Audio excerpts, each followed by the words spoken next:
तो आज नया साल है, आप सभी को न्यू ईयर की बहुत सारी शुभकामनाएं।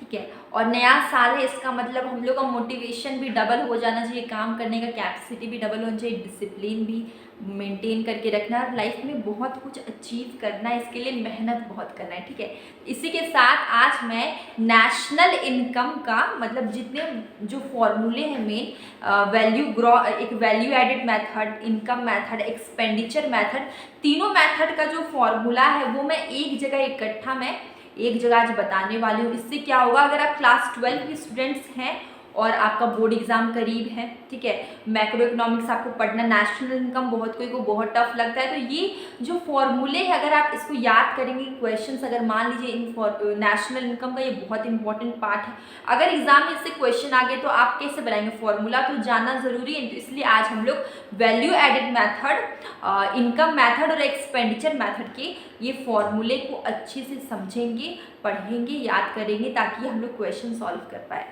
तो चलिए देखिए, फॉर्मूला सबसे फर्स्ट हमारा है वैल्यू एडेड मेथड। ठीक है, सबसे फर्स्ट क्या आपका वैल्यू एडेड मेथड। ठीक है, तो वैल्यू एडेड मेथड में आपको क्या करना होगा, सबसे पहले आपको वैल्यू एडेड निकालना होगा। ठीक है, इसको निकालने के लिए आपको क्या करना है, ये आपका क्या है, GVAMP भी बोल सकते हैं इसको, और आप इसको GDPMP भी बोल सकते हैं।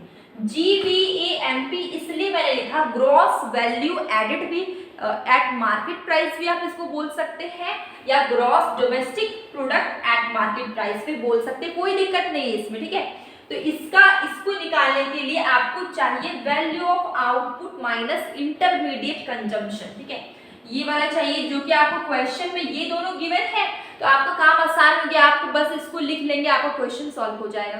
इसको लिख के इसका वैल्यू पुट करेंगे, आप जो क्वेश्चन का आंसर आएगा वही आपका आंसर। लेकिन अगर नहीं गिवन है तो वैल्यू ऑफ आउटपुट का अगर नहीं गिवन है तो सेल्स गिवन होगा, चेंज इन स्टॉक गिवन होगा। अगर चेंज इन स्टॉक गिवन नहीं है तो बदले में क्लोजिंग स्टॉक होगा और ओपनिंग स्टॉक होगा, इसको माइनस करेंगे तो चेंज इन स्टॉक आपका आ जाएगा। ठीक है, तो आपको क्या करना है, सबसे पहले अगर ये गिवन है वैल्यू एडेड, ये मतलब वैल्यू एडेड निकालने के लिए अगर आपका वैल्यू ऑफ आउटपुट और इंटरमीडिएट कंजम्पशन आपका गिवन है, तो आप डायरेक्टली GVAMP लिख के या GDPMP लिख के आप ये वैल्यू निकाल लेंगे। अगर नहीं गिवन है तो आपका वैल्यू ऑफ आउटपुट निकालने के लिए सेल्स और चेंज इन स्टॉक गिवन होगा, आप उसको प्लस करके आप यहाँ पे लिख लेंगे।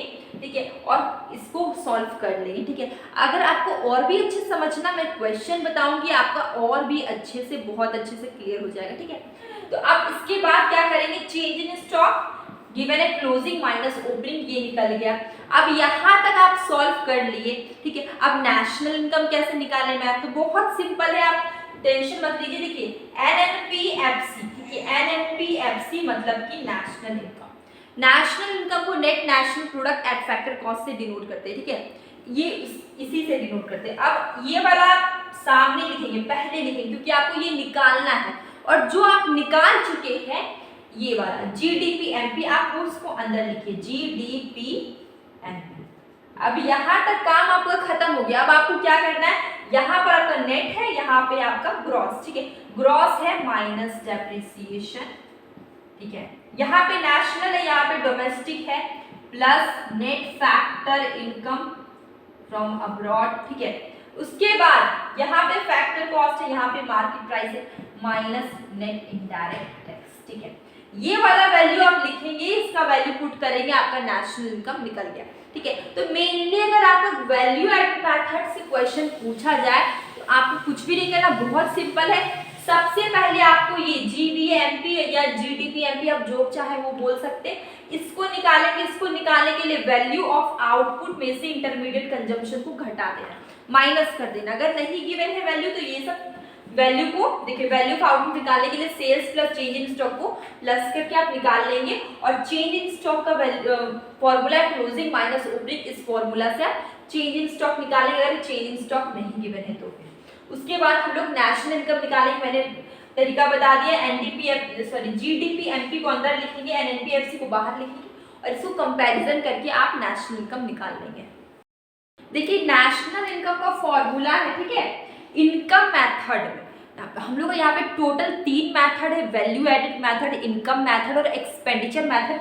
देखिए ये आपका क्या है, इनकम मेथड है। यहाँ पे NDPFC is equal to compensation of employees plus operating surplus plus mixed income, ठीक है। तो अगर आपको यहाँ पर इनकम मेथड की अगर हम बात करें तो इनकम मेथड में आपको निकालने के लिए, ठीक है, नेशनल इनकम निकालने के लिए सबसे पहले आपको एनडीपीएफसी निकालना पड़ेगा। एनडीपीएफसी निकालने के लिए आपको कॉम्पनसेशन ऑफ एम्प्लॉइज में operating surplus plus mixed income को आपको ऐड करना होगा, ठीक है। अब कॉम्पनसेशन ऑफ एम्प्लॉइज होता क्या है, ठीक है, ठीक है। कॉम्पनसेशन का अगर हम लोग हिंदी देखते हैं तो मुआवजा, ठीक है। कॉम्पनसेशन क्या क्या, उसके अंदर क्या क्या चीज आएगा, देखिए यहाँ पर मैंने लिख दिया, अगर कॉम्पनसेशन ऑफ एम्प्लॉइज क्वेश्चन में नहीं गिवन है तो वेजेस एंड सैलरी कैश में गिवन होगा, in cash, wages and salary in kind में गिवन हो, या employers contribution to social security scheme given हो, इसमें से कुछ भी गिवन होगा ये सब मेरे भी, तो वो भी कॉम्पनसेशन ऑफ एम्प्लॉयज के अंदर ही आता है।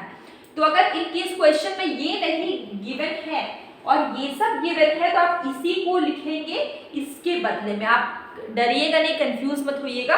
अगर कॉम्पनसेशन ऑफ एम्प्लॉइज नहीं गिवन है तो आप ये सारी चीज गिवन है तो आप इन सब को लिख के लिखेंगे तो वो भी कॉम्पनसेशन ऑफ एम्प्लॉइज में आएगा, ठीक है। ऑपरेटिंग सरप्लस की बात करें तो ऑपरेटिंग सरप्लस क्या होता है, रेंट, रॉयल्टी, इंटरेस्ट, प्रॉफिट, ठीक है। डायरेक्टली ऑपरेटिंग सरप्लस गिवन है तो आप इसी को लिख लेंगे, अगर नहीं गिवन है तो रेंट, रॉयल्टी, इंटरेस्ट, प्रॉफिट ये गिवन होगा, इसी को ऐड करके आप ऑपरेटिंग सरप्लस की जगह पे लिख लेंगे, ठीक है। उसके बाद देखिए अब आपको एनडीपीएफ से निकालना है, ये तीनों को ऐड करना होगा, compensation of employees, operating surplus और मिक्स्ड इनकम, ठीक है। अब यहाँ पे आपका एनडीपीएफ से निकल गया, लेकिन आपको निकालना क्या, आपको निकालना है यहाँ पे नेशनल इनकम, एनएनपीएफसी, ठीक है। नेशनल इनकम को किससे डिनोट करते हैं, एनएनपीएफसी से, ठीक है। तो देखिए एनडीपीएफसी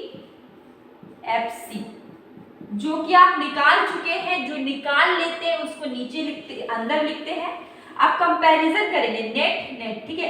यहाँ पे नेशनल, यहाँ पे डोमेस्टिक, तो क्या हो जाएगा plus net factor income from abroad, ठीक है। फैक्टर कॉस्ट और फैक्टर कॉस्ट सेम है, कट, तो ठीक है। अगर आप एनडीपीएफ से निकाल लिए, अब आप एनएनपीएफ से निकाल लेंगे कंपैरिजन करके, एनडीपीएफसी को अंदर रखेंगे, ऐसे कंपैरिजन करेंगे, जैसे कि नेट है, यहाँ पर भी नेट है, खत्म। ये यहाँ पे नेशनल एन फॉर क्या है, नेशनल, डी फॉर डोमेस्टिक, ठीक है, डोमेस्टिक है ये, यहाँ पे हो जाएगा net factor income from abroad, domestic है मतलब यहाँ पे हो जाएगा प्लस का साइन। अगर यहाँ पे डोमेस्टिक की जगह नेशनल होता क्या होता, माइनस का साइन होता। इस तरीके से आप यहाँ पे इनकम मेथड से नेशनल इनकम को निकाल सकते हैं। देखिए इसमें एक्सपेंडिचर मेथड से नेशनल इनकम आपको निकालना है, ठीक है। टोटल 3 मेथड से, इसमें हम लोग क्या देख रहे हैं, एक्सपेंडिचर, हम लोग इनकम देख लिए। देखिए एक्सपेंडिचर मेथड से अगर आपको निकालना है तो आपको कुछ भी नहीं करना है, ये आपको जीडीपी एमपी आपको सबसे पहले निकालना होगा। इसके लिए क्वेश्चन में गिवन होगा private final consumption expenditure, government final consumption expenditure plus gross domestic capital formation plus net export. Net export निकालते कैसे, नेट एक्सपोर्ट निकालने के लिए एक्सपोर्ट माइनस इंपोर्ट, ठीक है। एक्सपोर्ट में से इंपोर्ट को माइनस करते नेट एक्सपोर्ट निकलता है। अगर क्वेश्चन में डायरेक्टली नेट एक्सपोर्ट गिवन है तो बहुत बढ़िया, अगर नहीं गिवन है, एक्सपोर्ट और इंपोर्ट गिवन है तो आपको उसको माइनस करके निकालना होगा, ठीक है। अब जीडीपी एमपी पहले आपको निकालना होगा, जो भी क्वेश्चन में ये सब चीज गिवन होगा इसको ऐड करके निकल जाएगा, ठीक है। इसके बाद आप क्या करेंगे, बहुत सिंपल है, ये सारी चीज private final consumption expenditure, government final consumption expenditure, gross domestic capital formation, या तो ये नेक्स्ट नेट एक्सपोर्ट गिवन होगा। अगर नेट एक्सपोर्ट नहीं गिवन है तो एक्सपोर्ट और इंपोर्ट गिवन होगा, इसको आप माइनस कर दीजिएगा तो आपका ये जीडीपी एमपी निकल जाएगा। इसके बाद नेक्स्ट स्टेप होगा आपको नेशनल इनकम निकालना है। इसके लिए बहुत सिंपल है, एनएनपी एमपी, ठीक है। इसमें से आपको इक्वल टू में जीडीपी एमपी, जो चीज निकालना है उसको अंदर लिखते हैं, ठीक है। सॉरी, जो चीज आपको निकाल चुके हैं उसको आप अंदर लिखेंगे, जो आपको निकालना है उसको बाहर लिखेंगे। आपको नेशनल इनकम निकालना है, जिसको एनएनपी एफसी से डिनोट करते हैं। सॉरी यहाँ पे तो मिस्टेक कर दिए हम ना, एक मिनट रुकिए। यहाँ पर क्या हो जाएगा आपका एनएनपी एमपी नहीं, यहाँ पर आपका एनएनपी एफसी होगा, क्योंकि नेशनल इनकम को net national product at factor cost से डिनोट करते हैं, ठीक है। अब देखिए यहाँ पे जीडीपी एमपी आपको गिवन है, मतलब आप निकाल चुके हैं, यहाँ पे निकाल चुके हैं, आपको निकालना है नेशनल इनकम एंड एनपीएफसी। आप क्या करेंगे, कंपैरिजन करेंगे। यहाँ पे क्या नेट है, यहाँ पे ग्रॉस मतलब कि माइनस डेप्रिसिएशन, ठीक है। यहाँ पे नेशनल है, यहाँ पे डोमेस्टिक है। डोमेस्टिक मतलब कि प्लस का sign net factor income from abroad, ठीक है। और उसके बाद यहाँ पे क्या फैक्टर कॉस्ट है, यहाँ पे है मार्केट प्राइस, माइनस का साइन होगा मार्केट प्राइस है तो यहाँ पे नेट इनडायरेक्ट टैक्स, ठीक है। ये आपका निकल गया नेशनल इनकम, ठीक है।